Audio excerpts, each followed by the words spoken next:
So guys everyone welcome फेरि पनि मेरो नयाँ भिडियोमा सबैलाई स्वागत छ। यो एरिया चाहिँ लुलु मल हो फुजेराको।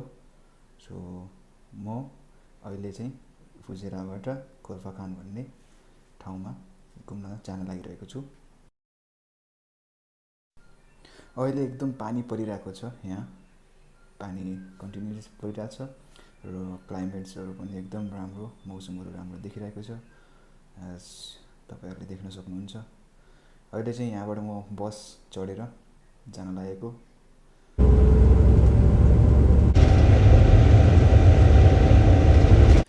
सो गाइस तपाईहरुले देख्न सक्नुहुन्छ यहाँ यत्रो ठुलो झरना छ हैन। यति मान्छेहरु, सबै मान्छेहरु कति धेरै मान्छेहरु पनि आउँदै रहेछ, यहाँ फोटो लिँदै रहेछ, रमाइलो गर्दै रहेछ, इन्जोय गर्दै रहेछ हैन। सो यहाँ यो ठाउँमा चाहिँ धेरै चिजहरु गर्न सकिन्छ, बोटिङदेखि लिएर अनि भित्र आइल्यान्ड भन्ने ठाउँ एकदम राम्रो दामी छ अरे भन्ने सुनेको थियो। बट आज अनफर्चुनेटली आज क्लोज रहेछ, विकेन्डमा मात्र ओपन हुँदो रहेछ। त्यही भएर म चाहिँ भित्र जान छिर्न पाएन। सो म यहाँ चाहिँ जस्ट फोटो लियो, अलिअलि भिडियो लियो।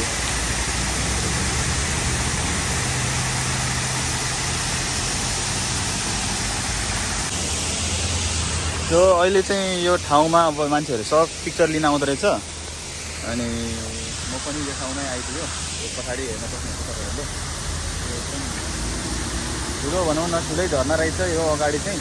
अनि यता पछाडि चाहिँ बिच रहेछ अनि यहाँबाट फेरि हामी जान सकिन्छ अरे आइल्यान्ड भन्ने ठाउँमा, बोट चढेर जानुपर्छ अरे। सो हेरौँ अब कहाँनिर पाउँछ बोट, मलाई पनि थाहै छैन, खोजेर अब जानुपर्छ।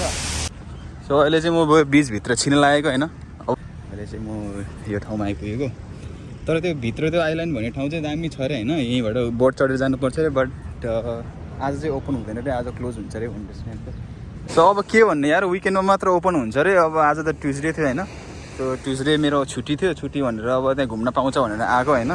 सो आज चाहिँ क्लोज रे, त्यही भएर अब यो बिचमा नुहाउँछु अनि त्यही वाटरफल हेरियो, त्यसपछि त्यही हो।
सो अहिले चाहिँ अब राति भइसक्यो म होइन, यहाँबाट निस्किन लागेको, राति पनि भयो। अब ट्याक्सी चढेर रुम जानुपर्छ, खाना खानुपर्छ अनि सुत्नुपर्छ अनि हामीलाई लागिरहेको छ।